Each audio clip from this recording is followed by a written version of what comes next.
প্রিয় বাংলাদেশ, আপনাকে আইয়ামে জাহিলাতের যুগে স্বাগত।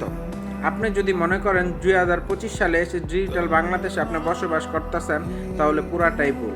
আপনি আইয়ামে জাহিলাতের যুগে বসবাস করতেছেন, যেই দেশে চাঁদা না দিলে পাথর নিক্ষেপ করে তাকে মেরে তার উপর নাচানাচি করা হয়, তার উপর উল্লাস করা হয়, আপনি সেই দেশে বসবাস করেন। এই ভিডিওটা দেখছেন, তারা হয়তো ভাবতেছেন শুধুমাত্র একটা মানুষ চাঁদা না দেওয়ার কারণে তার জনসম্মুখে এভাবে মারছে।